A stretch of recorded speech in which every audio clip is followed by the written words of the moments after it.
So hello guys, most welcome back to our YouTube channel Gyan with Sachin. तो दोस्तों, आज के इस कंप्लीट वीडियो में हम बात करने वाले हैं बीटी यूपी फर्स्ट सेमेस्टर 2024-25 यानी 2025 यानी कल नए साल के दिन जो एग्जामिनेशन है कम्युनिकेशन स्किल फर्स्ट का इन इंग्लिश, जिसका नाम चेंज करके कम्युनिकेशन स्किल्स इन इंग्लिश लिख दिया गया है, उसका हम वन शॉट कवर करने वाले हैं, यानी महा मैराथन सेशन करेंगे।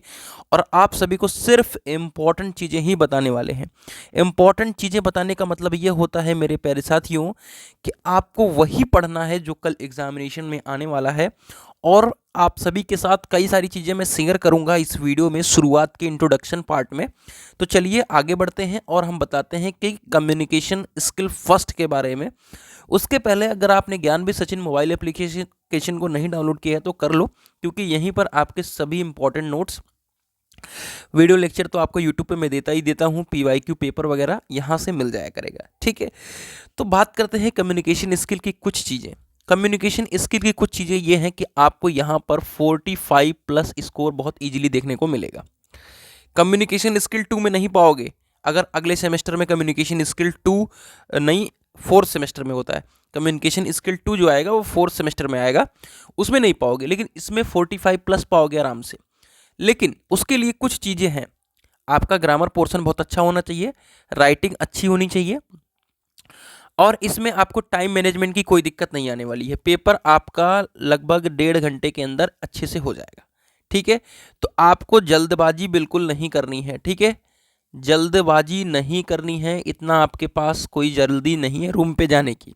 ठीक है, राइटिंग बैठा करके आपको लिखना है। ठीक है, राइटिंग एकदम बैठा करके प्यारा प्यारा एकदम सुंदर सा बढ़िया सा एकदम हर एक का आपको ब्लॉक डायग्राम देना है ब्रैकेट के अंदर बना के। ये सब चीज़ें आपको कल के दिन करनी है।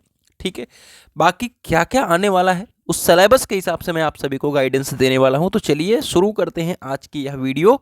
आपको ले चलते हैं आपके अपने सीधे नोट्स के ऊपर। देखिए, अब सिलेबस बदल चुका है, कम्युनिकेशन स्किल इन इंग्लिश जो कर दिया गया है।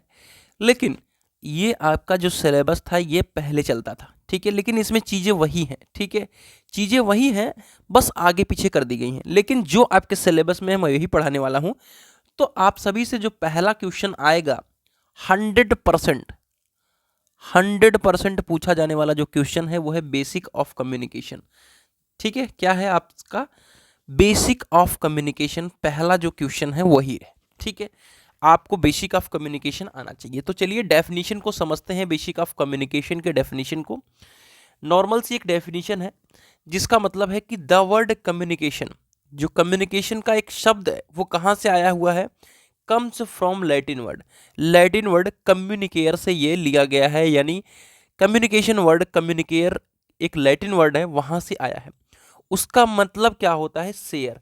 शेयर का मतलब है आदान प्रदान करना। राइट, आइए, तो विलियम न्यूमैन के अकॉर्डिंग एंड चार्ल्स समर के अकॉर्डिंग, ऐसे जरूर आपको लिख दीजिएगा, according to William Newman and Charles Summer. इसका इम्पैक्ट जो एग्जामिनर के ऊपर पड़ेगा ना, प्यारा, बहुत लाजवाब। नंबर काटने की कोशिश नहीं करेगा वो, क्योंकि आपको पता है कि जिन्होंने इस डेफिनेशन को दिया है उनका नाम तक आपको याद है, तो आपको डेफिनेटली अच्छी डेफिनेशंस है। ठीक है, कम्युनिकेशन एक एक्सचेंज है ऑफ आइडियाज का।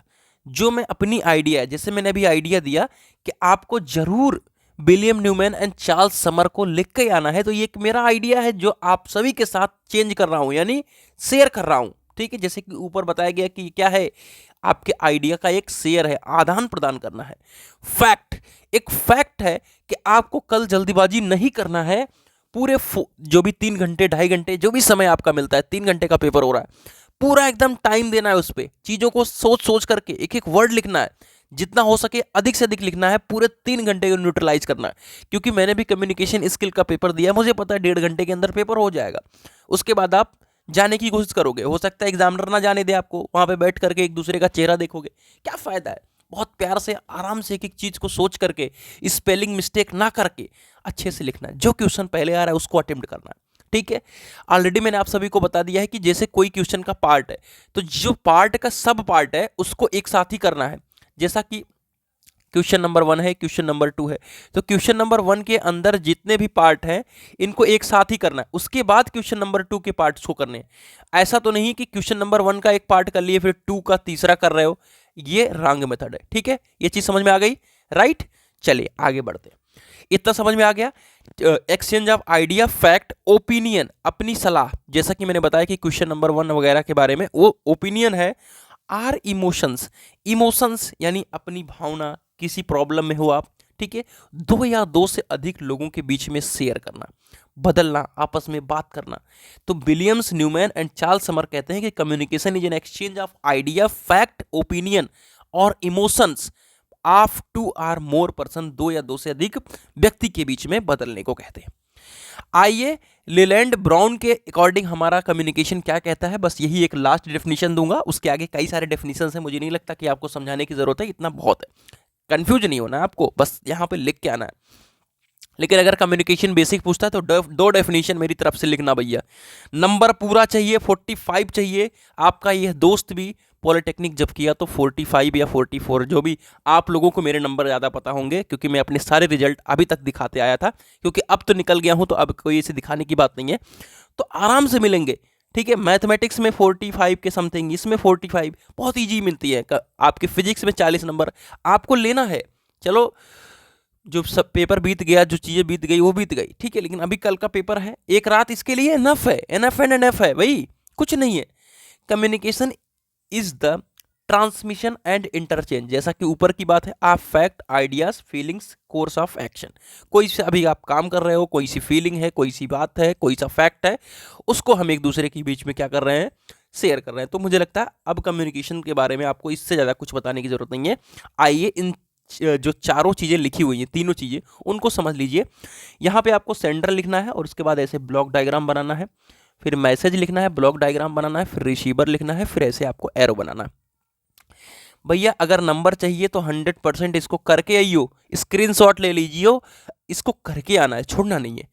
ठीक है, सबका अलग अलग फंडा है बताने का, सबका अलग अलग फंडा पढ़ाने का, लेकिन अपना काम 2 से 2.5 घंटे के अंदर पूरा रिवीजन कराने का है और पूरे नंबर दिलाने का है। आइए, एलिमेंट्स ऑफ कम्युनिकेशन, जिस तरीके से नोट्स बनाए हो, जिस तरीके से मैंने लिखा है, आप लिखोगे डेफिनेटली कोई नंबर नहीं काट सकता। मैं नोट्स के हिसाब से इसलिए पढ़ाता हूँ कि बच्चों को आइडिया लग सके कि किस तरीके से एग्जाम में लिखा जाता है। ठीक है, कंप्यूटर टाइप राइटिंग और इसमें बहुत अंतर है प्यारे। एलिमेंट्स क्या क्या होंगे कम्युनिकेशन स्किल के? पहला कि जैसा कि मैंने बताया, सेंडर। सेंडर का मतलब इस समय मैं हूं, जो आप सभी को कोई सा भी मैसेज, यानी जो चीज बता रहा हूं, ठीक है, आपको कन्विंस करने की कोशिश कर रहा हूं कि आप लोग इस ब्लॉक डायग्राम को बनाइए, क्योंकि नंबर यहीं से मिलेंगे। इज टू द रिसीवर, यानी रिसीवर आप हो। सेंडर के डेफिनेशन में क्या लिखोगे? सेंडर जनरेट मैसेज, हमने एक मैसेज जनरेट किया और उस मैसेज को क्या कर रहा, कन्विंस कर रहा आपके साथ कि इसको जरूर करके आना है। ही इज द सोर्स, यानी मैं सोर्स हूं आपका कम्युनिकेशन स्टार्ट करने का। ठीक है, सेंडर के बारे में समझ में आ गया? आप सभी जरूर कमेंट करके बताइएगा चीजें समझ में आ रही है नहीं आ रही हैं। आइए इनकोडिंग के ऊपर चलते हैं। ठीक है, इनकोडिंग क्या होता है? एक एलिमेंट है कम्युनिकेशन का।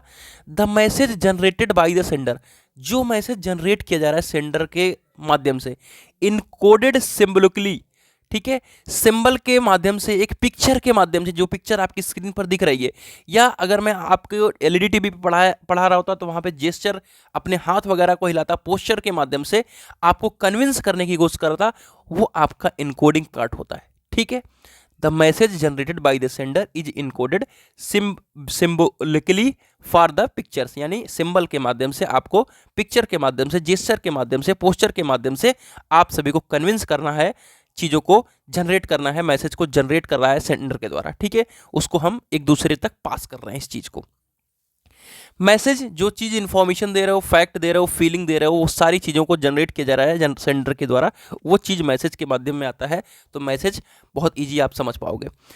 चैनल क्या है? चैनल जैसा कि आपका यूट्यूब चैनल मान सकते हो, एक माध्यम है, एक मीडियम है। Communication channel is the medium or method through which message to send its receiver.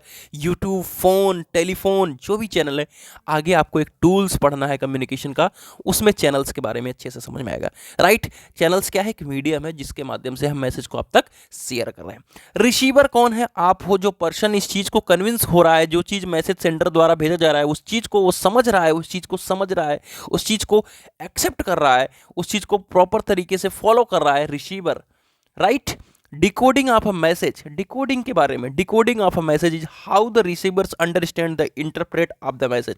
जो आपका रिसीवर है वो किस तरीके से चीज़ों को अंडरस्टैंड कर रहा है। कोड इनकोडिंग में क्या था कि सेंडर के द्वारा चीज़ों को आप सभी तक भेजा जा रहा था। डिकोडिंग में क्या है कि वो जो भी मैसेज मैंने पास कर दिया सेंडर के द्वारा, वो रिसीवर किस तरीके से उस चीज़ को समझ रहा है, ठीक है, राइट। आइए, फीडबैक क्या होता है। फीडबैक का क्या मतलब होता है भैया, कि जैसे आप क्लास में पढ़ाई कर रहे हो, कमेंट बॉक्स आपका ओपन है। फीडबैक का मतलब यह है कि अगर मुझे चीज़ों को समझ में आ रहा है, यानी मैं जो पढ़ा रहा हूँ, रिसीवर आप हो, वो चीज़ आप अगर क्लियर है, वॉइस क्लियर है, चीज़ें समझ में आ रही हैं कि हाँ नहीं भैया मैं अब कम्युनिकेशन स्किल कल लिख के आ जाऊँगा, ठीक है, तो उसे कंफर्म करना होता है सेंडर के द्वारा। जैसा कि आप कमेंट बॉक्स के माध्यम से जरूर कमेंट करेंगे और एक बार वीडियो को जरूर लाइक करेंगे। अगर आपके लिए मेहनत कर रहा हूँ तो डेफिनेटली आप सभी को करना पड़ेगा। That he has received the message and understood the process of communication is complete. और यहीं पर आपका कम्युनिकेशन का प्रोसेस कंप्लीट हो जाता है, क्योंकि जो सेंडर के द्वारा मैसेज रिसीवर को भेजा गया है वो कंप्लीटली मैसेज को रिसीव कर लिया है, उसे समझ लिया है और वहीं पर कम्युनिकेशन एक कंप्लीट हुआ है। आइए एक और ब्लॉक डायग्राम जिसे आपको 100% जरूर बनाना है। इतना करके आते हो मेरे प्यारे साथियों, नंबर कोई माई का लाल नहीं काट पाएगा, नंबर नहीं कटने वाला है। सेंडर बनाओ ब्लॉक डायग्राम के अंदर, encoding, message, channel, receiver, decoding and feedback तक जाओ। डेफिनेटली आपको जो भी 4 नंबर 5 नंबर जो भी क्वेश्चन देगा वो लिख के आओगे आप, राइट। चलो आगे बढ़ते हैं और टाइप्स ऑफ कम्युनिकेशन को समझते हैं। टाइप्स ऑफ कम्युनिकेशन कई तरीके से हम समझ सकते हैं कि डिस्क्राइब किया गया है। अब उसमें फॉर्मल है, नॉन फॉर्मल है, वर्बल है, नॉन वर्बल है। तो हमारे सिलेबस में जो है वो फॉर्मल कम्युनिकेशन है, आपका इनफॉर्मल कम्युनिकेशन है, वर्बल है, नॉन वर्बल है, राइट। तो फॉर्मल कम्युनिकेशन को हम समझते हैं। एक बारी हम फॉर्मल कम्युनिकेशन को अच्छी तरीके से समझा देंगे तो हो सकता है कि कल आप बहुत प्यार से लिख पाओगे। Formal communication refers to interchange of information officially. Formal communication में क्या होता है कि कोई सा भी इंफॉर्मेशन है वो एक ऑफिशियल तरीके से आप सभी तक इंटरचेंज की जाती है। नॉर्मल अगर आप हंसी मजाक की बात कर रहे हो तो वो एक ऑफिशियल नहीं है, लेकिन अगर आपके कॉलेज में कोई नोटिस निकलती है कि आपको स्कॉलरशिप के लिए बायोमेट्रिक कराना है, तो एक इंफॉर्मेशन है जो कि ऑफिशियली आप तक शेयर की जा रही है। कम्युनिकेशन जो कि यहाँ पे उसको डिफाइन कर रहा है फॉर्मल कम्युनिकेशन के अंतर्गत, ठीक है। By communication is required to follow such an rule or ethic, यानी आपको फॉलो करना है रूल और इथिक, यानी उसके नीति को फॉलो करना है, उसके रूल और रेगुलेशन को फॉलो करना है एक फॉर्मल कम्युनिकेशन के अंतर्गत। यानी फॉर्मल कम्युनिकेशन रिक्वायर्ड है to follow such an rule or ethic, यानी एक रूल रेगुलेशन को फॉलो करना एक रिक्वायर्ड है फॉर्मल कम्युनिकेशन में। This make it possible for the information to reach the desired place without any hindrance. इसमें क्या होता है कि आप सभी तक जो ग्रुप में इंफॉर्मेशन भेजा गया है आप तक, यानी डिजायर्ड प्लेस का मतलब आप तक एक बिना, कह सकते हैं कि बिना हिंड्रेंस यानी बिना किसी बाधा के पहुंच जा रहा है। फॉर्मल कम्युनिकेशन समझ में आ गया। फॉर्मल कम्युनिकेशन फॉर्मली एक इंफॉर्मेशन जो है जो आप सभी तक शेयर किया जा रहा है वो एक इंटरचेंज हो रहा है, जो वो एक ऑफिशियली तरीके से हो रहा है और ऑफिशियल तरीके से आपको उसके रूल और रेगुलेशन, इथिक्स, पॉलिसी को समझना है और उसे फॉलो करना है। और जो चीज़ आप तक भेजी जा रही है वो आप तक एक ऑफिशियल तरीके से बिना किसी बाधा के पहुंच जाता है, ठीक है। और इसी को आप कहते हैं थ्रू प्रॉपर चैनल कम्युनिकेशन। भैया इसे हाइलाइटर से हाईलाइट मैं कर दे रहा हूं और इसको आपको लिख के आना है, इसको ब्लैक पेन से लिखना है, बड़े पेन से लिखना है, right. Through proper channel communication, या आप शुरुआत ही कर सकते हो कि formal communication is also called through proper channel communication, right. उसके बाद इन चीजों को लिखना है, स्क्रीनशॉट लेकर के रखो, कॉपी में लिखते हुए चलो। बहुत प्यार तरीके से समझा रहा हूं, राइट। समझ में आ गया आप सभी को। आइए एडवांटेज एंड डिसएडवांटेज को हम कवर करेंगे। एडवांटेजेस क्या रहने वाले हैं फॉर्मल कम्युनिकेशन के? रियलाइबल है, यानी ग्रुप में आपके एचओडी सर ने मैसेज कर दिया तो डेफिनेटली एक बेहतर तरीके से एक ऑफिशियल बीटीयूपी की नोटिस मैंने आपको दिखा दिया तो आपको एक रियलाइबल तरीके से पता चल गया नहीं एग्जामिनेशन आपका 28 तारीख से शुरू है, राइट। एक रियलाइबल कम्युनिकेशन है फॉर्मल कम्युनिकेशन। आप सभी के अवॉइड करता है, एम्बिग्यूटी को अवॉइड कर रहा है ये, ठीक है। मतलब इसमें आपको कोई भी हिचकिचाहट नहीं है, कोई भी संदेह नहीं है कि आपका ये चीज गलत है। एग्जामिनेशन डन है तो डन है बायोमेट्रिक कराना है तो कराना है, तो यहाँ पे रिलायबल कम्युनिकेशन के अंदर आता है। किसी भी प्रकार की अस्पष्टता या किसी प्रकार की संदिग्धता, किसी प्रकार का कह सकते हैं कि होना कि ये नहीं हो रहा है, तो वो चीज़ को अवॉइड करता है। रिकॉर्ड फॉर फ्यूचर रेफरेंस, आपने नोटिस देखा होगा तो वहां पर लिखा जाता है कि 24 नवंबर 224/2024/097 के संदर्भ में, यानी आपका जो पिछला नोटिस है उसको यहां पर कवर करते हुए नई नोटिस को जारी किया गया है, यानी पिछले नोटिस को भी यहां पर रेफरेंस में लिया गया है। तो फ्यूचर रेफरेंस के लिए भी ये रिकॉर्ड में काम आता है। कौन सा कम्युनिकेशन? Formal communication, right. आगे बढ़ते हैं। Can be address to large groups of people, ठीक है। ये लार्ज ग्रुप ऑफ पीपल का मतलब है ये एक नोटिस निकल गई बीटीयूपी के सचिव के द्वारा, एक नोटिस निकल गई आपके कॉलेज के एचओडी के द्वारा, डेफिनेटली वो सारे कॉलेज तक पहुंच जाएगी, डेफिनेटली वो सारे बच्चों तक पहुंच जाएगी। तो फॉर्मल कम्युनिकेशन एक ऐसा कम्युनिकेशन है जो इन सारी चीज़ों को बिल्कुल फुलफिल करता है, राइट। इसके भी डिसएडवांटेजेज हैं। अगर एडवांटेज किसी चीज़ का है तो डिसएडवांटेज भी है। चलिए आगे बढ़ते हैं। जब भैया किसी बड़े ग्रुप में किसी बड़े संख्या में बच्चों को डील करना होता है, उसको एक नोटिस पहुंचानी है, तो बहुत ज़्यादा वो डिसीजन मेकिंग कम्युनिकेशन होता है, ठीक है। डिसीजन मेकिंग कम्युनिकेशन होगा तो डेफिनेटली बहुत सारी चीज़ों को उस पर विचार विमर्श करके करना होगा, तो इसीलिए एक डिले प्रोसेस रहता है कम्युनिकेशन के अंतर्गत, राइट। तो फॉर्मल कम्युनिकेशन एक डिसीजन मेकिंग डिले प्रोसेस है, तो इस चीज को आप अच्छी तरीके से समझ सकते हैं। इसमें इनफ्लेक्सिबिलिटी होती है। इनफ्लेक्सिबिलिटी का मतलब यह है कि एक बार नोटिस को आपने निकाल दिया तो मेरे लल्ला किसी भी हालत में उसको करवाना है, किसी भी हालत में एग्जाम को डन कराना है, तो यहां पर फ्लेक्सिबिलिटी का कोई चक्कर नहीं है।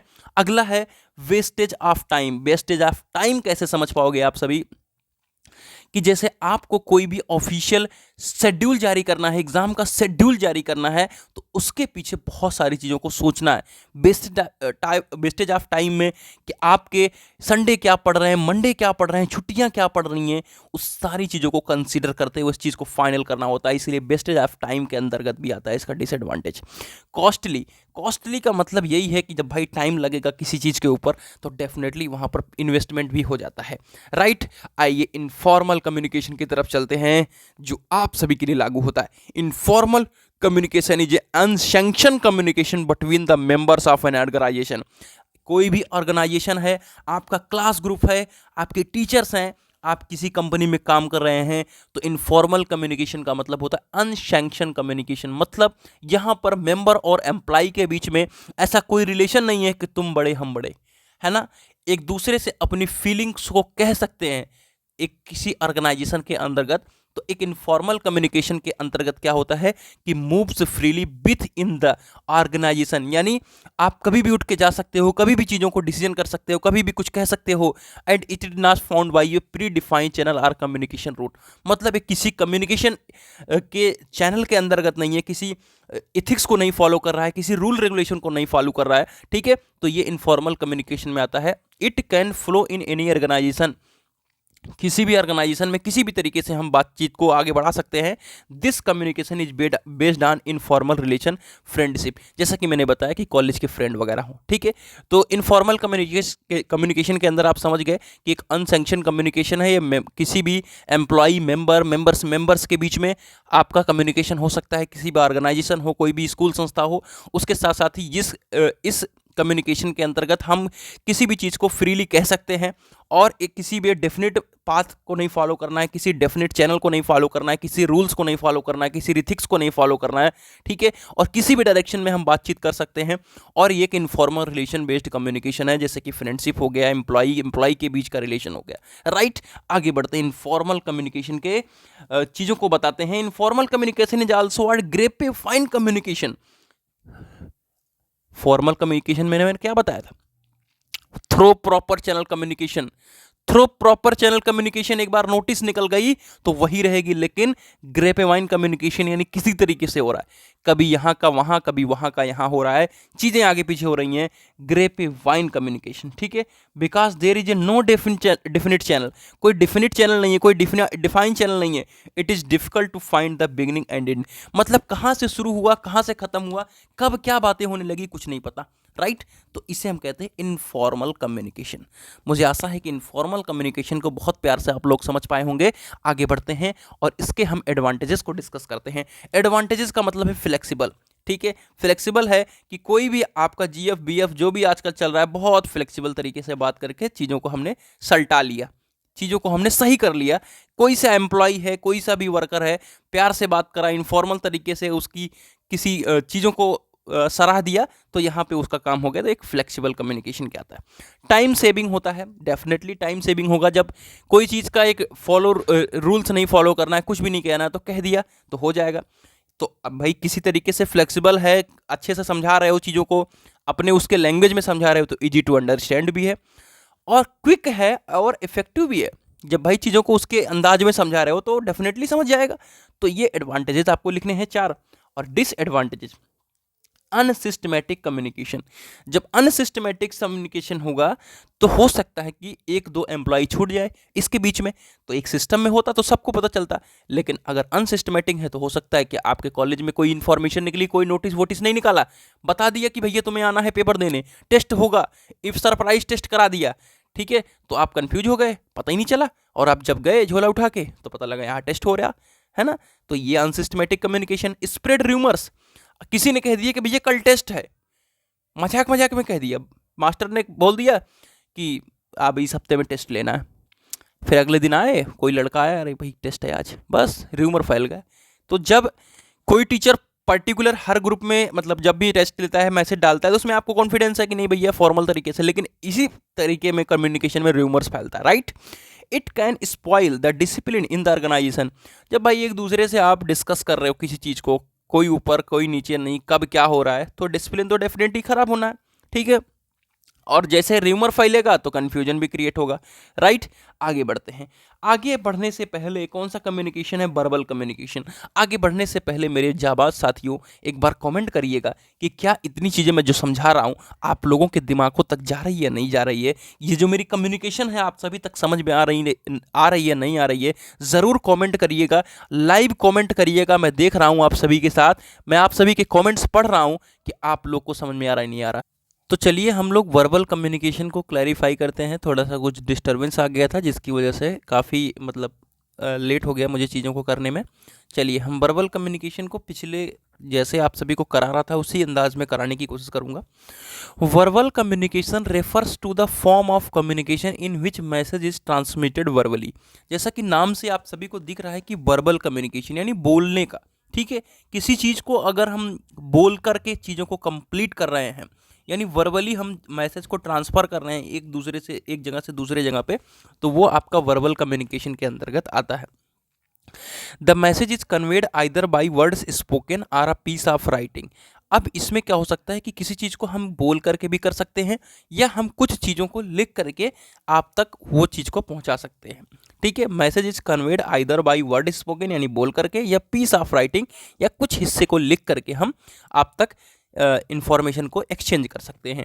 It also include sign language, यानी किसी चीज़ को हम जो भी साइन की सिंबल के रूप में देते हैं, ठीक है, उसके साथ साथ ही ये साइन के रूप में भी हम अपने मैसेज को एक जगह से दूसरे जगह पे ट्रांसफ़र कर सकते हैं। As well as coded information that refers to particular language system. अब जहाँ का जिस तरीके का लैंग्वेज है उस तरीके से वहाँ पर इन्फॉर्मेशन को एक जगह से दूसरे जगह पे एक्सचेंज किया जाता है, राइट। अब हम इसके एडवांटेजेस के बारे में समझते हैं। देखिए जब वर्बल कम्युनिकेशन होता है, सामने एक दूसरे से बातचीत होती है, तो वहाँ पर क्विक होता है और फ्लेक्सिबल। जो चीज़ मिस्टेक होती है उसको तुरंत वहीं पे सही कर लिया जाता है। टाइम सेविंग है, किसी चीज़ को अगर हम डायरेक्टली आपसे बोल रहे हैं, क्लास में चीज़ को डायरेक्ट बता रहे हैं, इंटरेक्ट कर रहे हैं, तो वहाँ टाइम सेविंग भी होगा। और तुरंत ही अगर आपको नहीं समझ में आया तो आप पूछ भी लोगे, तो इमीडिएट फीडबैक भी होता है और कंप्लीट अंडरस्टैंडिंग होती है, यानी क्लास में कोई चीज़ समझाया जा रहा है तो तुरंत वो आपको समझ में आ जाएगा। डिसएडवांटेजेस क्या है हर एक चीज़ के। डिस्टॉर्शन इन पासिंग मैसेज, हो सकता है कि आप सबसे पीछे बैठे हो तो वहाँ पे मैसेज नहीं पास हो रहा हो। लैक ऑफ डॉक्यूमेंटेशन, बहुत सारी चीज़ें आपको लिख करके बोर्ड पर बतानी होती, इसीलिए कोई एक लेक्चर आपको एक दिन में नहीं समझा सकता कोई क्लास में, लेकिन यूट्यूब पर आपको एक दिन में ही 2 घंटे के अंदर वन शॉट वीडियो में कंप्लीट करा लिया जाता है। नो परमानेंट रिकॉर्ड, क्लास में कोई चीज़ पढ़ाया गया, आपको रब कर दिया गया, उसका कोई रिकॉर्ड नहीं है कि इस दिन क्या पढ़ाया गया, कुछ दिनों बाद वो चीज़ कम भूल जाता है। और यहाँ पर बहुत सारी मिसअंडरस्टैंडिंग भी हो सकती हैं, राइट। आइए, non verbal communication. Non verbal communication का मतलब है कि कोई चीज़ हम बोल करके भी नहीं कर रहे हैं, ठीक है। अब बोल कर नहीं कर रहे हैं तो हाथ हिला करके या कोई इशारा दे करके कर रहे हैं, उसको ही हम नॉन वर्बल कम्युनिकेशन कहते हैं। It is the process of sending end receiving message without words, किसी भी वर्ड के, आइदर स्पोकन और रिटन। ना हमें लिखना है ना आपको बोलना है, क्या करना है, मैसेज को ट्रांसफर कैसे कर रहे हैं, through a non verbal platform such as eye contact, यानी आँख से आँख का कॉन्टैक्ट करके, ठीक है। आँख से आँख करते हैं ना, आँख मार दिया, ठीक है। आज के टाइम में जो भी आप बोलते हो, मुझे नहीं, हर एक पर्टिकुलर एरिया का लैंग्वेज अलग है, बट पूर्वांचल वाले हमारे यहीं, ठीक है, आंख मटका करके सारी चीज़ों को कंप्लीट कर ले रहे हैं।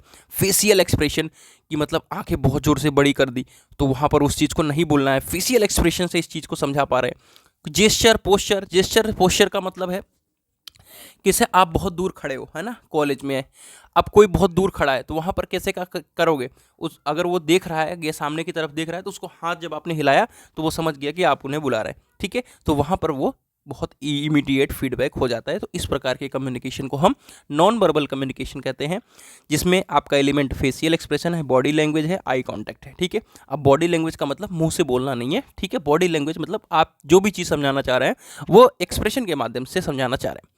Helps to communicate in silent zone, अगर आपको किसी भी साइलेंट जोन में कम्युनिकेट करना है, जैसे आप कोई क्लास चल रही है और टीचर पढ़ा रहा है, आप पीछे से आए और उसकी तरफ इशारा किया, वो आपको जानता है बाहर बुलाने के लिए, तो बिना बोले आपका काम हो गया, ठीक है, right. Helps to communicate with distance people, जैसा कि मैंने बताया, बहुत दूर खड़े हो तो आपका वहाँ से काम हो जाता है। टाइम सेविंग, बहुत दूर खड़े हो और हाथ हिला करके आपको वो इशारा करके वहाँ से आपको बुला लिया और आपका वहाँ पे टाइम सेव हो जा रहा है। क्विक एक्सप्रेशन ऑफ मैसेज, जैसे कि इतना दूर पे खड़ा है, उतनी दूर में आप जाओगे, फ़ोन मिलाओगे, उससे पहले आपने क्विक एक्सप्रेशन कर दिया तो आपका मैसेज वहाँ तक पहुँच गया। Help to communicate to people who don't understand language, अब जैसे कि आप चले गए चेन्नई वगैरह चले गए, ठीक है, तो वहाँ पे चीज़ों को थोड़ा सा कम्युनिकेट करने में दिक्कत हो रहा है, तो हो सकता है कि वहाँ पे आप इस तरीके के जेस्चर और पोस्चर का सहारा लेकर के चीज़ों को कंप्लीट कर रहे हो। अब डिसएडवांटेज भी है, डिसएडवांटेज क्या है, परमानेंट रिकॉर्ड नहीं है, ठीक है। अब भाई कोई चीज़ लिख करके नहीं बता रहे हो, जेस्चर पोस्चर के हिसाब से बता रहे हो, तो परमानेंट रिकॉर्ड कहाँ से हो पाएगा। डिस्टॉर्शंस ऑफ इन्फॉर्मेशन, यानी जो इन्फॉर्मेशन आप बताने की कोशिश कर रहे हो सकता है कि वो चीज़ उसी फॉर्मेट में कोई और समझ ले, ठीक है, तो वहाँ पे इन्फॉर्मेशन का डिस्टॉर्शन हो जाता है। और ज़्यादातर चीज़ों को हम लंबे फॉर्म में नहीं ले सकते, लॉन्ग कन्वर्सेशन नहीं कर सकते इस तरीके से, और बहुत सारे लोगों को ये डिफ़िकल्ट हो जाएगा चीज़ों को समझना, राइट। चलिए आगे बढ़ते हैं, और ओरल कम्युनिकेशन वगैरह हमारे सिलेबस में नहीं है, तो अब हम बैरियर्स इन कम्युनिकेशन को हम समझते हैं। बैरियर्स इन कम्युनिकेशन क्या है, ठीक है। ओरल रिटन कम्युनिकेशन हटा दिया गया है सिलेबस से, तो बैरियर्स इन कम्युनिकेशन को समझते हैं कि बैरियर्स इन कम्युनिकेशन क्या है। जैसे हमारा आपका कम्युनिकेशन हो रहा है, इसमें बहुत सारे बैरियर्स हो सकते हैं। पहले इस एग्जाम्पल को समझिए और फिर जो आपका लिखा हुआ है उसको समझिए। जैसे आपका मेरा कम्युनिकेशन हो रहा है, इसके ऊपर से व्हाट्सएप का मैसेज आने लगे तो ये एक बैरियर है, ठीक है। आप किसी चीज़ को सुन रहे हो, आपका नेटवर्क कनेक्टिविटी थोड़ी ख़राब हो गई तो वहाँ पर बैरियर का है। मैं पढ़ा रहा हूँ, मेरी नेटवर्क कनेक्टिविटी थोड़ी ख़राब हो गई, आपको आवाज़ लैग होकर के सुनाई दे रही है, वो आपका एक बैरियर है। मैं पढ़ा रहा हूँ, कोई दरवाज़ा मेरा पीट दिया तो ये एक बैरियर हो गया, राइट। और इसी तरीके से बहुत सारे बैरियर्स आप सभी को हो सकते हैं, आप पढ़ रहे हो, आपका कोई दरवाजा पीट दे, ठीक है। चलिए, तो communication barriers means various disturbance in communication process. एक कम्युनिकेशन प्रोसेस में जितने भी डिस्टर्बेंस होते हैं उसको हम कम्युनिकेशन इन बैरियर्स कहते हैं। इसका क्या है, which hamper the smooth flow of communication, जो आपके स्मूथ फ्लो ऑफ कम्युनिकेशन को क्या कर रहा है, प्रभावित कर रहा है, यानी इम्पैक्ट डाल रहा है उस पर। This barriers destroy the message and may result wasting both time and money. इस प्रकार के बैरियर्स की वजह से आपका मैसेज डिस्ट्रॉय हो जाएगा, जिसकी वजह से टाइम वेस्ट हो जाएगा, पैसा भी वेस्ट हो जाएगा, ठीक है। और इससे मिसअंडरस्टैंडिंग और कन्फ्यूजन दोनों ही आपका आ जाता है। और इससे क्या होता है कि आपको बैरियर्स जो आज गए, इसकी वजह से एक मिसअंडरस्टैंडिंग हो गई कि मैं कुछ और बताया बोलने में और आपको कुछ और सुनाई दे दिया, तो हो सकता है उसका रिजल्ट कहीं ना कहीं डेंजरस फॉर्म में आ सकता है। Communication need to be aware of the barriers and know how to overcome them, मतलब कम्युनिकेशंस के बैरियर्स को हम किस तरीके से कम कर सकते हैं, इसको आपको पता होना चाहिए। कम्युनिकेशन बैरियर्स में be categorised as physical barriers, language barriers. Physical barrier का मतलब जैसा कि मैंने कहा दरवाजा वगैरह पीट देना। लैंग्वेज बैरियर जो चीज़ मैं बता रहा हूँ वो कहीं ना कहीं मेरी लैंग्वेज बुंदेलखंड वाली हो जाए, ठीक है, होता है ना, बहुत सारे लोग बुंदेलखंड के हैं, कोई सहारनपुर का है, तो उसकी चीज़ें थोड़ी सी कम समझ में आती हैं, तो वो चीज़ का लैंग्वेज बैरियर हम कर सकते हैं। अब how to overcome communication barriers, ठीक है, क्या क्या कैसे कर सकते हैं इसको कम। Reducing the noise level, favourable environment at the work place. जैसा कि मैं रूम लेकर के रहता हूँ, आप लोगों को फर्स्ट ईयर वाले हैं तो अभी आपको पता नहीं है उतना चीज़ें हमारे बारे में, ठीक है, आपके फाइनल ईयर तक के बच्चों को गाइड करता हूँ, अभी पिछले 3 सालों से गाइड ही कर रहा हूँ। तो क्या है कि मैं कभी हॉस्टल लाइफ को इन्जॉय नहीं किया। हॉस्टल लाइफ को क्यों नहीं इन्जॉय किया, क्योंकि आप लोगों के साथ हमेशा रहना था, तो आपका नॉइज़ लेवल कम हो और एक फेवरेबल इन्वायरमेंट जहाँ पे हमें अपने काम को करने में अच्छा महसूस हो, उसके लिए मुझे रूम लेना पड़ा। तो इसी तरीके से कम्युनिकेशन बैरियर्स में कोई सी चीज़ करने के लिए आपको देखते हो कॉन्फ्रेंस रूम को किसी तरीके से बनाया जाता है कि बाहर की आवाज़ें थोड़ी कम आए, है ना, राइट। पेपर नहीं, प्रॉपर वर्क स्पेस डिजाइन किस तरीके से, जैसा कि मैंने बताया कि आपका जो भी कॉन्फ्रेंस रूम है या मीटिंग रूम है वहाँ पे उस तरीके से डिजाइन किया जाता है कि बहुत सारी चीज़ें आपकी बाहर से ना आए। अब यहाँ पर है कि चौथा point, use of simple terminology. बहुत सारी चीज़ों को हम क्या करते हैं कि डिफरेंट लैंग्वेज में बोल देते हैं, बहुत सारे लैंग्वेज को लेंदी लैंग्वेज में बोलते हैं, जैसे कि इंग्लिश में भी बहुत सारी चीज़ें डिफिकल्ट वर्ड यूज करते हैं, तो वहाँ पर टर्मिनोलॉजी को हमको सिंपल रखना होगा जिससे बैरियर्स नहीं आएगी। अटेंटिव लिसनिंग, अटेंटिव लिसनिंग का मतलब क्या है मेरे प्यारे साथियों, ये रिसीवर के लिए कि आप जो मैं चीज़ बता रहा हूँ उसको ध्यान से नहीं सुन रहे, बस आप वीडियोस को देखते जा रहे हो, ध्यान से उस चीज़ को एनालाइज नहीं कर रहे हो, ध्यान से उस चीज़ को रिलेट नहीं कर रहे, तो जब एग्जाम में जाओगे तो वो लिसनिंग जो आपने अटेंटिव वाली नहीं करी, इससे आपको एग्जाम में लिखने में नुकसान होगा। फीडबैक फ्रॉम द रिसीवर, आपको जैसे मैं यूट्यूब पे लाइव आता हूँ, आपसे बोल देता हूँ कि हाँ बिल्कुल आवाज़ परफेक्ट तरीके से आ रही है, आपने यस कर दिया, तो फीडबैक रिसीवर से जरूरी लेना चाहिए। क्लैरिफाई आइडियाज़ बिफोर कम्युनिकेशन, ठीक है, जैसा कि मैंने बताया कि सारी चीज़ों को बता देना है कि क्या क्या मैं कम्युनिकेशन में आज के इस सेशन में आप सभी के साथ शेयर करने वाला हूँ, तो वो पहले ही इसीलिए बताया जाता है, ठीक है। Understand the background of receivers, तो वहाँ का जो रिसीवर का बैकग्राउंड है वो किस जगह पर है, कैसे है, उसको भी ज़रूर समझना है, उस हिसाब से उस चीज़ को अपने नॉइज़ के लेवल को ऊपर करना है, नीचे करना है, वो चीज़ को समझ लेना है। Communicate according to need of the receiver, जिस तरीके का कम्युनिकेशन आपके रिसीवर को ज़रूरत है उस हिसाब से आपको करना है। गिव कंस्ट्रक्टिव फीडबैक, तो फीडबैक के बारे में भी बात हुआ कि फीडबैक जरूरी है। लास्ट टॉपिक है इस कम्युनिकेशन का, टूल्स ऑफ कम्युनिकेशन, ठीक है, टूल्स क्या क्या हो सकते हैं, मॉडर्न टेक्नोलॉजी है, जैसा कि मैं इसको फिर से समझाना चाहूँगा कि आपको कोई चीज़ रटना नहीं है, कोई चीज़ वैसे नहीं करनी है, चीज़ों को जानना है। टूल्स क्या है, पहला आपका फ़ोन हो गया जिसकी वजह से मेरी आप वीडियो देख रहे हो, पहला फ़ोन हो गया, दूसरा फ़ोन का ही एग्जाम्पल लो तो आप सभी, मेरा टैबलेट हो गया जिसकी वजह से मैं आप सभी के तक बातें शेयर कर रहा हूँ, मेरी माइक हो गई जिसकी वजह से आपको बातें समझ में आ रही हैं, आपके फ़ोन की माइक हो गई, आप मेल कर रहे हो, आप व्हाट्सएप कर रहे हो, व्हाट्सएप पे वीडियो कॉल कर रहे हो, वॉइस कॉल कर रहे हो, तो फिर किसी दूसरे देश में आप वायरलेस सिस्टम से यूज कर रहे हो, तो बहुत सारे टूल्स हैं कम्युनिकेशन के, उसके बारे में ही बताया गया है। The advancement in modern technology allowed people to communicate with each other apart from simple keeping in touch, this proved the way for efficient and immediate, ठीक है, and necessary information and update that covers various topics. मतलब कह रहा है कि advance terminology है, modern technology है, यहाँ पे कम्युनिकेशन और ज़्यादा ही अच्छा हो गया है, ठीक है, और यहाँ पर आपके इन्फॉर्मेशन अपडेट्स को बहुत जल्दी इमीडिएट चीज़ों को पहुँचा दिया जाता है, एंड वेरियस टॉपिक इसमें आते हैं। Modern communication device that revolutionised the how people interconnect with each other, मतलब मॉडर्न जो कम्युनिकेशन की डिवाइसेज हैं वो इस तरीके से डिस्क्राइब हो रही हैं कि बहुत सारी कनेक्टिविटी बहुत आसान हो जा रही है, जैसे टेलीफोन है, ईमेल है, स्मार्टफोन, कंप्यूटर है, ठीक है, मेल, तो ये सारी चीज़ें मैंने आप सभी को समझा दी। मुझे लगता है कि मॉडर्न टूल्स के बारे में समझ में आ गया। तो आप सभी के शुरुआत का जो पोर्शन था, पहला यूनिट जिसे कहते हैं, वो चीज़ कवर हो गई है, राइट। चलिए पहले यूनिट को हमने कंप्लीट किया, एक बार वीडियो को लाइक करिए, आगे बढ़ते हैं और सॉफ्ट स्किल वाले टॉपिक को बहुत प्यार से कवर कर लेते हैं। आप जैसा कि आप लोगों को पता है कि आपका इस 2025 के जो नए सिलेबस आए हैं उसमें आपका एक सिलेबस चीज़ और एक नया ऐड हुआ है, वो है सॉफ्ट स्किल, और कुछ भी बदलाव नहीं हुआ है। कुछ कम्युनिकेशन प्रोसेस को घटाकर सॉफ्ट स्किल लाया गया है और आपको डायरेक्ट इनडायरेक्ट स्पीच भी देखने को नहीं मिलेगी, तो बहुत ज़्यादा सिलेबस में कोई बदलाव नहीं हुआ है। तो अब सॉफ्ट स्किल क्या है, हार्ड स्किल क्या है और इसकी क्या इंपॉर्टेंस है वो समझेंगे। और इसको एक व्यवहारिक तरीके से आपको बताएंगे जो कि आपको वहाँ पर लिखने में बहुत ज़्यादा मदद मिलेगी।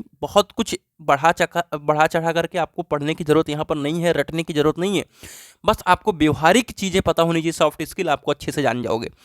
टू परफॉर्म एनी टास्क, कोई सा भी काम करना है, ठीक है, उसके लिए आपको एक सर्टेन लेवल की एक्सपीरियंस होनी चाहिए, सर्टेन लेवल की आपको क्या होनी चाहिए, नॉलेज होनी चाहिए, ठीक है, सर्टेन लेवल की नॉलेज, सर्टेन की एक लिमिट अमाउंट में, ठीक है, which is called skill.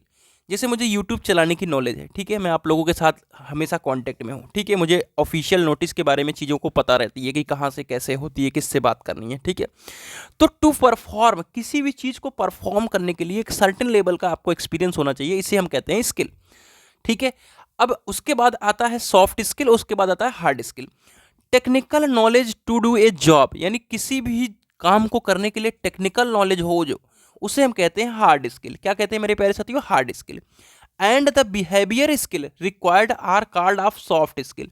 Behaviour skill का मतलब है मेरे प्यारे साथियों कि कोई सा भी काम कर रहे हो, आपको उसका टेक्निकल नॉलेज है, लेकिन उसके साथ साथ आपके अंदर बिहेवियर स्किल होना बहुत जरूरी है। सॉफ्ट स्किल में क्या होता है मेरे प्यारे साथियों कि एक इस टाइप का स्किल है जहां पर आपको उस काम का, उस वर्क का पर्टिकुलर नॉलेज नहीं है, लेकिन हर एक पर्टिकुलर काम में सॉफ्ट स्किल का इंपॉर्टेंस है।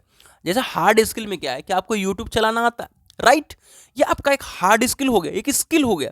लेकिन सॉफ्ट स्किल, चाहे आप यूट्यूब चलाना आता रहे ना आता रहे, कोई आपको पर्टिकुलर उसको नॉलेज है नहीं है, लेकिन अगर आप काम कर रहे हो, कोई से भी पढ़ाई कर रहे हो, कोई सी से बात कर रहे हो, तो उसमें आपका एक बिहेवियर स्किल होना बहुत इंपॉर्टेंट है। इसके लिए सॉफ्ट स्किल आप सब्जेक्ट पढ़ रहे हो, राइट। आइए, बहुत सारे पॉइंट्स मैंने लिखे हैं, उस चीज को ध्यान से समझेंगे। Soft skills mean skill that appear in your behaviour and that help you work with the rest. मतलब सॉफ्ट स्किल का मतलब है कि हमारे बिहेवियर में अपीयर हो रहा है और हमारे काम में वो ज़्यादा से ज़्यादा मदद कर रहा है, ठीक है। Soft skill also called people skill, ठीक है, सॉफ्ट स्किल को हम पीपल स्किल भी कहते हैं, ठीक है, राइट। इट इज, यहाँ पे मैं थोड़ा सा इसका पीला कर देता हूँ, ठीक है, और फिर से ले लेता हूँ। It is not necessary that your skills are related to particular work. जैसा कि मैंने बताया कि यह ऐसा स्किल है जो आपके पर्टिकुलर रिलेटेड वर्क से जरूरी नहीं है कि मैच करेगा, आवश्यक नहीं है वो, but it is essential for every work. कोई सा भी आप काम कर रहे हो उसमें आपको सॉफ्ट स्किल की इंपॉर्टेंस जरूर पता होनी चाहिए, ठीक है। इसमें कम्युनिकेशन स्किल आता है, body language, listening skill, leadership, team work, problem solving, time management, ये सारी चीज़ें आपको एग्जाम्पल के तौर पे आती हैं। तो अगर आपसे सॉफ्ट स्किल पूछता है तो डेफिनेटली अगर आप इतना लिख देते हो, स्क्रीनशॉट आप ले लो, ठीक है, इसका स्क्रीनशॉट ले लो आप, इतना अगर आप लिख देते हो तो कोई माई कलाल नहीं है कि आपका नंबर काटेगा, राइट। आइए आइए पूछेगा, दूसरा क्वेश्चन रहेगा इंपॉर्टेंस ऑफ सॉफ्ट स्किल, ठीक है। इंपॉर्टेंस, इंपॉर्टेंस क्या है कि किसी चीज का प्रॉब्लम को हम सॉल्व कर रहे हैं, the ability to identify the analysis and solve problems, ठीक है, किसी भी प्रॉब्लम्स को हमको सॉल्व करने की नॉलेज हो, जानकारी हो, और उसको आइडेंटिफाई कर सकें, यानी उसकी पहचान कर सकें, उसको हम एनालिसिस कर सकें, वो है आपका problem solving soft skill. Adaptability, adapt करना, किसी चीज़ को ग्रहण करना। It is ability to adjust conditions, हम किसी भी एडजस्ट कंडीशंस में अपने आप को एडजस्ट कर पा रहे हैं, ये आपका एक सॉफ्ट स्किल है। टाइम मैनेजमेंट, वो सबके लिए इंपॉर्टेंट है। Time management leads to the proper use of time to achieve the goal, ठीक है। टाइम मैनेजमेंट जो है वो लीड करता है आपके टाइम को, ठीक है, किस तरीके से आप अपने टाइम को यूज कर रहे हो अपने गोल को प्राप्त करने के लिए, अपने लक्ष्य को प्राप्त करने के लिए। क्रिएटिविटी, ये बहुत जरूरी है। क्रिएटिविटी क्या करती है, किसी चीज को पूछने के लिए हमको इनकरेज करती है, साहस प्रदान करती है, और उसका सोल्यूशन को प्राप्त करने के लिए भी साहस प्रदान करती है। Positivity, it is more important to your department in front of employ. कोई सा भी एम्प्लॉय आपके अंडर में काम कर रहा है ना, तो उसके लिए आपको पॉजिटिविटी बहुत जरूरी है कि हाँ हो जाएगा। आपको भी पॉजिटिविटी होनी चाहिए कि मैं केमिस्ट्री में मेरी कोई बैक नहीं आएगी। मतलब ये सारी चीज़ें आपको एक पॉजिटिव वे में ले जाती हैं कि क्या से क्या होगा, अगले सेमेस्टर में बैक पेपर होगा, उसमें मैं दे करके क्लियर कर लूँगा, इससे ज़्यादा मेरे लिए कुछ नहीं है, फिर आगे इस बार मुझे टाइम नहीं मिला, अगली बार से मेरे साथ ही गलती नहीं होगी। तो ये सब पॉजिटिविटी है, राइट। तो सॉफ्ट स्किल, हार्ड स्किल और इंपॉर्टेंस समझ में आ गया, और इसको व्यवहारिक तरीके से क्या कैसे रिलेट करोगे, कैसे किससे बातें करनी है, कैसे क्या करना है, वो चीज़ मुझे लगता है कि आपको बहुत प्यार से समझ में आ चुका है।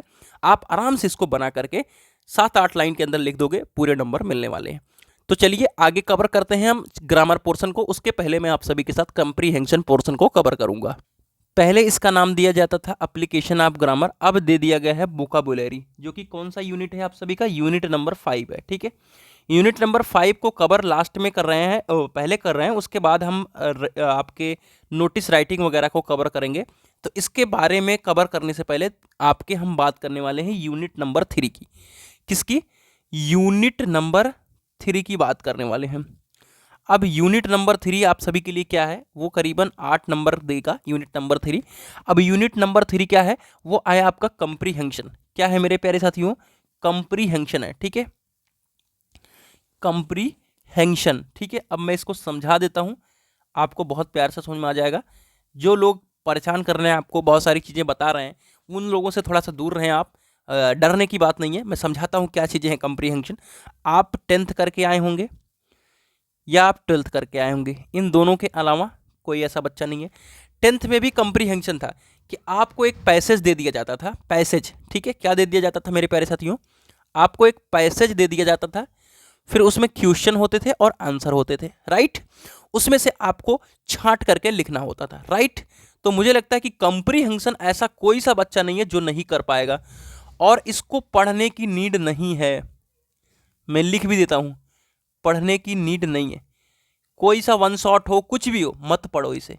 यहाँ पे जा करके अपने स्किल को यूज करना है, आराम से छांट छांट के आराम से आपको आंसर 3-3 लाइन के अंदर वहां पे लिखा रहेगा, उसे अच्छे से करना है, राइट। मुझे आशा है कि आपको कंप्रीहेंशन टॉपिक कोई दिक्कत नहीं आएगी। तो यूनिट नंबर 3 आपका कवर हो चुका है, राइट। अब यूनिट नंबर 5 पे चलेंगे, फिर यूनिट नंबर 4 पे आएंगे, क्योंकि वो है आपका राइटिंग स्किल। ठीक है, क्या है? यूनिट नंबर 4 आपका राइटिंग स्किल है। चलिए फिलहाल हम कवर करते हैं यूनिट नंबर, कौन सा यूनिट कवर कर रहे हैं? Unit number 5। ठीक है, अभी यूनिट नंबर मैं 5 को कवर कर रहा हूं। यूनिट नंबर 5 में क्या है? पहला आपका है सेंटेंस। ठीक है, पहला टॉपिक क्या है आपका? सेंटेंस। तो सेंटेंस को इसमें ही कवर करेंगे, लेकिन इसमें दूसरा टॉपिक है पार्ट्स ऑफ स्पीच। तो पार्ट्स ऑफ स्पीच को कवर करते हैं, नाउन, वर्ब, एडजेक्टिव, एडवर्ब, और इसमें कुछ मॉडल्स हैं। ठीक है, तो सेंटेंस और इट्स टाइप यहाँ पर लिखा हुआ है, और यहाँ पर टेंस, सुटेबल वर्ब पूछा जाएगा, एक्टिव पैसिव पूछा जाएगा, और आपसे पंक्चुएशन पूछा जाएगा, और डायरेक्ट एंड डायरेक्ट स्पीच नहीं पूछा जाएगा, राइट। अब आपको ध्यान से देखिएगा, पंक्चुएशन हो गया, ठीक है, वो तो मैं समझा दूंगा। वन वर्ड सब्स्टिट्यूशन, ये आपका वही कंप्रीहेंशन टॉपिक है, कंप्रीहेंशन में ही आएगा। वन वर्ड सब्स्टिट्यूशन जो होता है वो कंप्रीहेंशन में ही पूछा जाएगा, और इसको पढ़ने की नीड नहीं है। ये आप वहीं पर उस चीज़ को वन वर्ड सब्स्टिट्यूशन में अंदर लिखोगे, वो खुद के स्किल से, रटने से कुछ नहीं मिलने वाला है। परेशान होकर कोई सा भी क्वेश्चन पढ़ लोगे, अलग से वो देगा। ठीक है, तो ये चीज़ आपको खुद से ही वहाँ पे करनी होगी। तो चलिए हम कवर करते हैं नाउन चीज़ को। नाउन क्या है? ठीक है, noun is the name of person, place, or thing. सबको पता हुआ है, जैसे कि राम, प्रयागराज और रामायण। टाइप्स ऑफ नाउन में प्रॉपर नाउन होता है एक, ठीक है, फिर कॉमन नाउन। पहले टाइप्स ऑफ नाउन को समझ लो। Proper noun, a proper noun is the name of particular person or thing. Proper noun are the capitalised in English, यानी इंग्लिश में हम सबसे कैपिटल लेटर में शुरू से लिखते हैं, और किसी भी पर्टिकुलर का नाम हो सकता है, पर्टिकुलर पर्सन और वस्तु का नाम हो सकता है, right. Ram, Shyam, Sachin, Ganga, etc. Proper noun आ गया आपको। Common noun, common noun is the noun that describe a type of person, things or place. Common noun होता है वो किसी भी टाइप ऑफ पर्सन, कितने वहाँ पे टाइप्स, मतलब पर्सन के कौन कौन से टाइप्स है, जैसे आपका गर्ल हो गया, बॉय हो गया, मैन हो गया, वुमेन हो गया। थिंग्स, कौन कौन सी वस्तुएं हैं। Place, common noun are not capitalised, इसको ऐसे लिखा जाता है काउ डक। जैसे एनिमल का ये आपका टाइप्स है, ठीक है, ये आपके पर्सन का टाइप है, ठीक है, ये आपका पर्सन का टाइप है, ठीक है, समझ गए। चलो, कॉमन नाउन आ गया। कलेक्टिव नाउन, जो कि पूछा जाता है कई बार, ठीक है, सबसे ज़्यादा मटेरियल नाउन और ऑब्स्ट्रैक्ट नाउन पूछा जाता है। मैं जो कि आपको जानकारी के लिए बता दूं, कलेक्टिव नाउन भी पूछा जाता है, ठीक है। एक collective noun is the name of collection, group of people, things of the same of kind. जैसे क्लास एक ग्रुप ऑफ पीपुल है, टीम ग्रुप ऑफ पीपुल है, गवर्नमेंट ग्रुप ऑफ पीपुल है। तो कलेक्टिव नाउन जो होता है वो एक कलेक्शन है ग्रुप ऑफ पीपुल का या ग्रुप ऑफ थिंग्स का, ठीक है, जो किसी एक सेम काइंड्स की हो, एक सेम कैटेगरी की हो। अगला है material noun. Material noun is the name of material substance or ingredient in which things are made of, ठीक है। मटेरियल नाउन क्या है कि कोई सा भी मटेरियल का नाम है, जैसे गोल्ड, ठीक है, मेटल है, सिल्वर मेटल है, ठीक है, डायमंड, कॉपर, ठीक है। सब्सटेंस आर इंग्रेडिएंट, इंग्रेडिएंट का मतलब ये क्या है, कॉपर क्या है, कॉपर कैसे बनेगा, एलॉय, ठीक है, एलॉय जैसे कॉपर जिंक हो गया, ठीक है, कॉपर वगैरह के बारे में, ठीक है, आगे आप जान जाओगे सारी चीज़ें जो मैकेनिकल वगैरह वाले हैं। तो इसमें इंग्रेडिएंट के बारे में भी बताया गया, सब्सटेंस के बारे में भी बताया गया, डायमंड वगैरह के बारे में, ठीक है। तो मटेरियल नाउन आप जान गए। अगला है ऑब्स्ट्रैक्ट नाउन। ऑब्स्ट्रैक्ट नाउन क्या है, obstruct noun is the name of state. State में कई सारी चीज़ें, तो स्टेट का मतलब होता है दशा, ठीक है, स्टेट का मतलब दशा, तुम्हारे इमोशंस क्या है। क्वालिटी आर कॉन्सेप्ट, जैसे चाइल्डहुड तुम्हारी एक स्टेट है कि इस समय तुम बचपन में हो, लव एक इमोशंस में तुम हो, ठीक है, ब्यूटी तुम्हारा एक क्वालिटी है, ठीक है। तो an abstract noun is the name of a state, quality or concept. तो ऑब्स्ट्रैक्ट नाउन जो है एक स्टेट का नाम है, ठीक है, और उस तुम्हारी क्वालिटी का नाम है या तुम्हारी कॉन्सेप्ट का नाम है। नाउन हो गया। अगला आता है एडजेक्टिव। एडजेक्टिव क्या है, an adjective describe or modify noun and pronoun. किसी भी सेंटेंस के अंदर एडजेक्टिव जो है वो नाउन और प्रोनाउन को क्या करता है, मॉडिफाई करता है। क्या करता है, modify the noun and pronoun. Adjective usually provide relevant information about the noun and pronoun. Modify करना का मतलब है कि नाउन और प्रोनाउन के बारे में एक पर्टिकुलर एक रिलीवेंट इंफॉर्मेशन देना एडजेक्टिव का काम है, ठीक है। आई लव्ड रेड कार, आई सा अ फ्लाइंग, ठीक है। तो हम कौन सी कार को पसंद कर रहे हैं, एक रेड कार को पसंद कर रहे हैं, ठीक है। आई एम हंग्री, मैं भूखा हूं, ठीक है। Our job is almost done, मतलब मेरी जॉब लगभग पक्की है, ठीक है। He is a good boy, तो एक कैसा लड़का है, वो एक अच्छा लड़का है, गुड बॉय, ठीक है। समझ गए एडजेक्टिव के बारे में। आइए अगला है वर्ब। वर्ब को तो पता ही है आप सभी को, क्रिया। एक group of words that is used to indicate something happen or exist, मतलब ये एक वर्ड है जो हमें इंडिकेट कर रहा है कि इस समय कुछ हो रहा है, ठीक है। जैसे कि आप सभी का डू, बी, ब्रिंग, लाना, ठीक है, कोई चीज। वर्ब समझ में आ गई। एडवर्ब आइए, एडवर्ब को समझाते हैं। एडवर्ब क्या है, an adverb is the part of speech used to describe a verb, जो वर्ब को डिस्क्राइब करे। एडजेक्टिव क्या था, नाउन और प्रोनाउन को डिस्क्राइब कर रहा था। एडवर्ब क्या करता है, वर्ब को डिस्क्राइब करता है, एडजेक्टिव को भी डिस्क्राइब करता है और अनदर एडवर्ब को भी डिस्क्राइब कर सकता है। क्या क्या डिस्क्राइब कर सकता है आपको पता चल गया है। Use to describe verb, adjective, another adverb. खुद एडवर्ब को भी डिस्क्राइब कर सकता है, एडजेक्टिव को करता है और वर्ब को भी करता है एडवर्ब डिस्क्राइब। सी वॉक्स ग्रेसफुल्ली, ठीक है। See the girl song sweetly, ठीक है, ये आपका एडवर्ब हो गया। एडवर्ब की डायरेक्ट डेफिनेशन पूछेगा और कुछ नहीं, ठीक है। अब एक्टिव पैसिव के ऊपर आ जाते हैं, ठीक है। अभी सेंटेंस टॉपिक आप सभी का कवर करेंगे इसमें, फिर एक्टिव पैसिव को कवर कर रहे हैं, उसके बाद सारी चीज़ों को कवर करेंगे।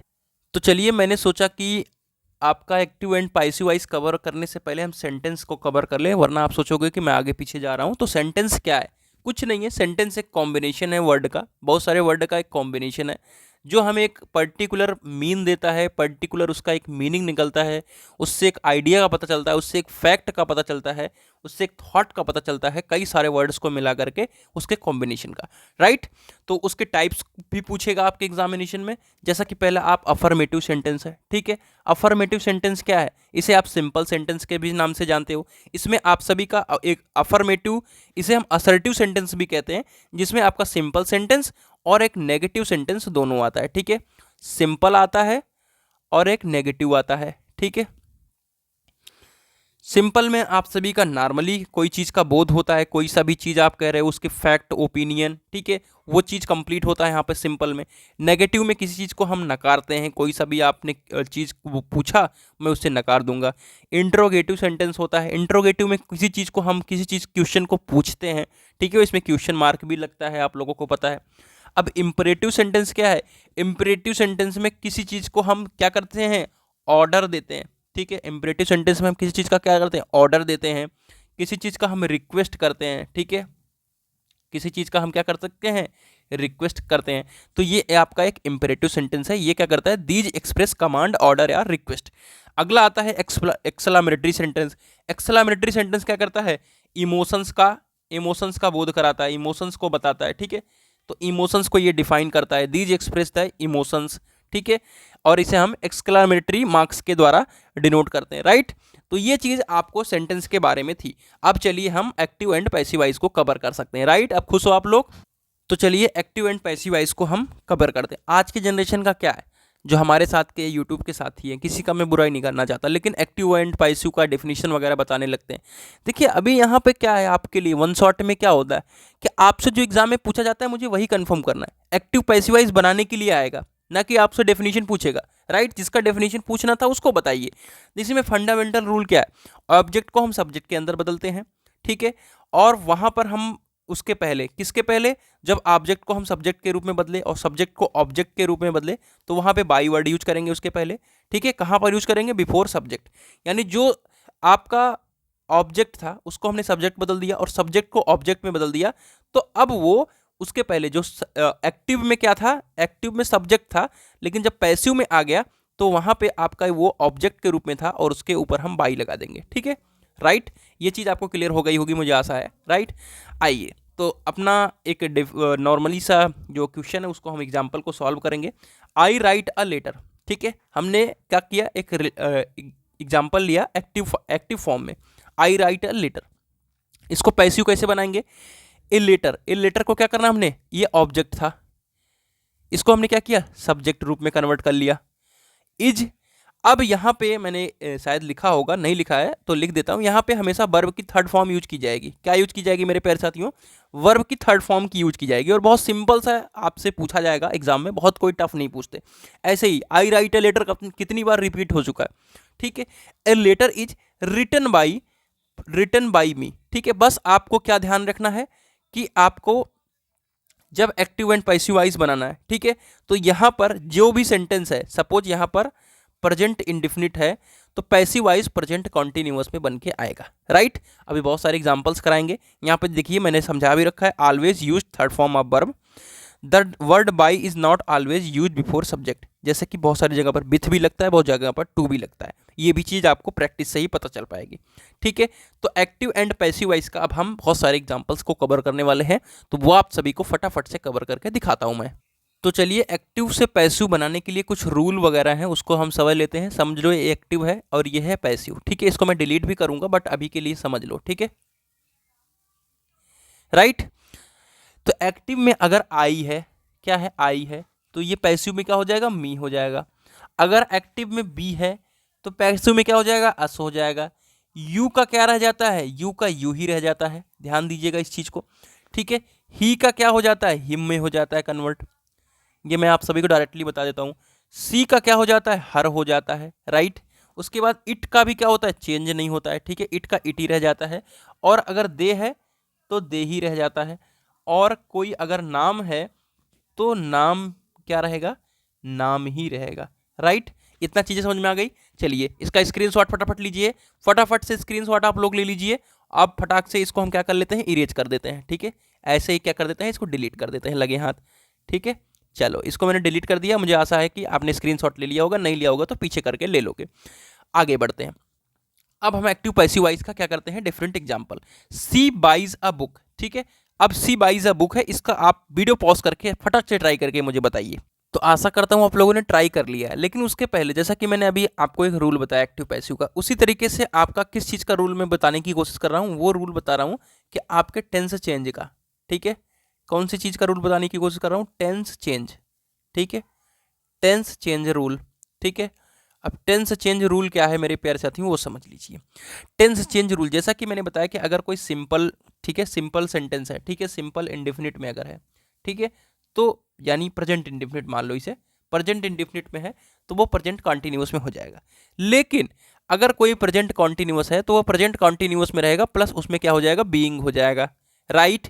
समझ में आ गया, एक ही समझना है बस आपको, समझ में आ गया आपको।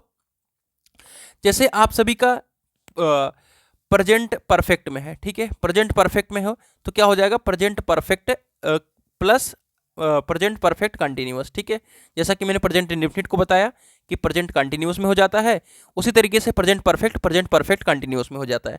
और उसके साथ साथ ही प्रेजेंट परफेक्ट कंटिन्यूअस का, जैसे ये प्रेजेंट परफेक्ट कंटिन्यूअस है, इसका पैसिव नहीं बनता, ठीक है। तो आप लोगों से इन्हीं तीनों का पूछेगा, ठीक है। और इसी तरीके से पास्ट में रहता है कि सिंपल पास्ट है तो आपका प्रेजेंट पास्ट कंटिन्यूअस हो जाएगा, पास्ट कंटिन्यूअस है तो वहां पे बीइंग लग जाएगा, पास्ट परफेक्ट है तो पास्ट परफेक्ट कंटिन्यूअस हो जाएगा, ठीक है। इस तरीके से आप सभी का बनता है।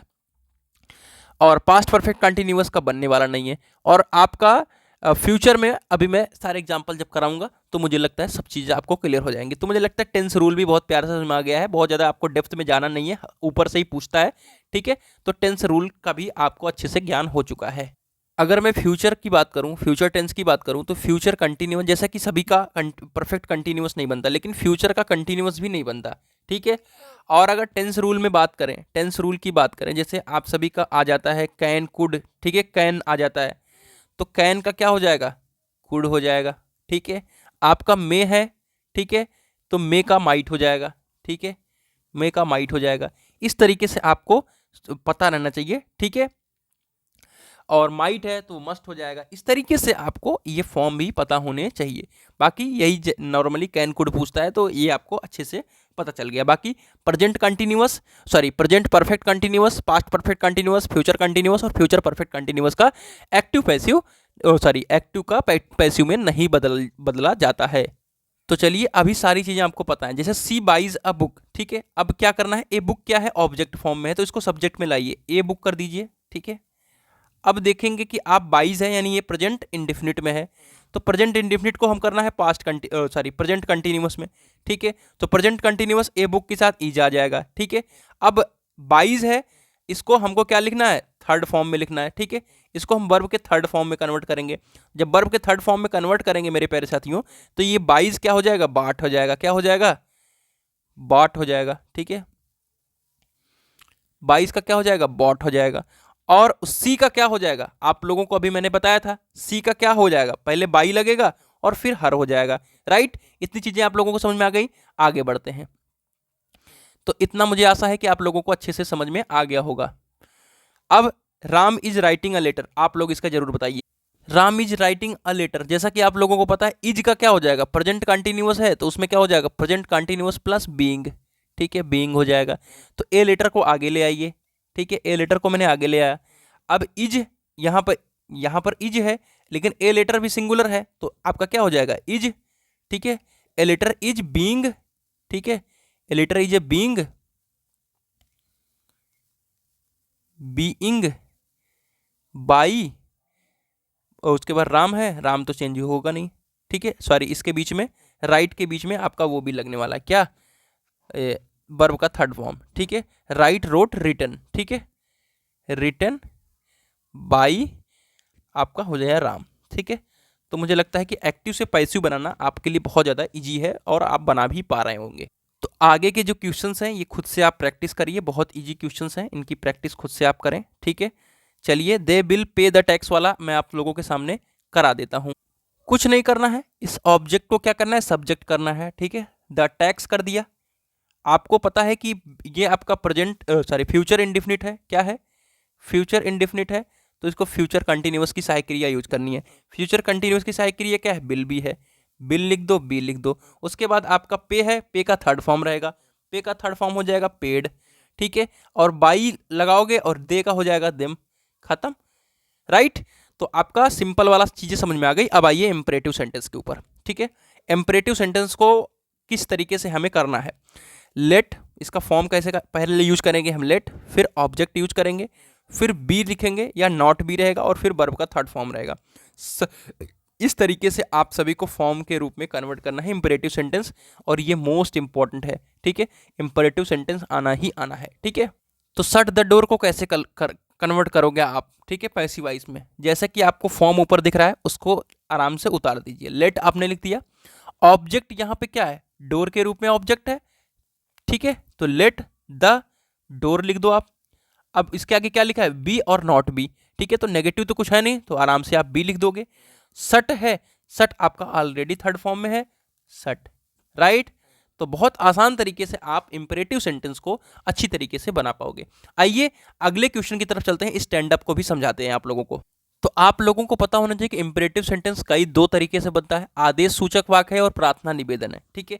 स्टैंड अप का मतलब है खड़े हो जाओ, ठीक है, किसी को हम क्या कर रहे हैं, ऑर्डर कर रहे हैं, ठीक है। इसको कैसे बनाएंगे, इसको बनाएंगे यू आर, वर्ब का थर्ड फॉर्म यहीं पर कंप्लीट हो जाता है आर्डर्ड में, ठीक है, यू आर आर्डर्ड, ठीक है, टू स्टैंड अप, क्या, you are ordered to stand up. कुछ नहीं करना, बस यू आर आर्डर्ड को जोड़ना होता है, ठीक है, you are ordered to stand up, ठीक है, तो ये आपको समझ में आ गया कि नहीं, बताओ जल्दी कमेंट करके। तो इम्परेटिव सेंटेंस का मैंने सारा कुछ करा दिया, जैसे वर्क हार्ड है, डू नॉट ईट है, आराम से आप इसकी प्रैक्टिस कर लीजिए। उसके बाद डायरेक्ट इनडायरेक्ट आपसे सिलेबस में है नहीं, तो और भी मैं सिलेबस को चेक कर लेता हूँ। आपसे एक 2 नंबर का क्वेश्चन आएगा पंक्चुएशन का, ठीक है, पंक्चुएशन आपको पता होना चाहिए, ठीक है।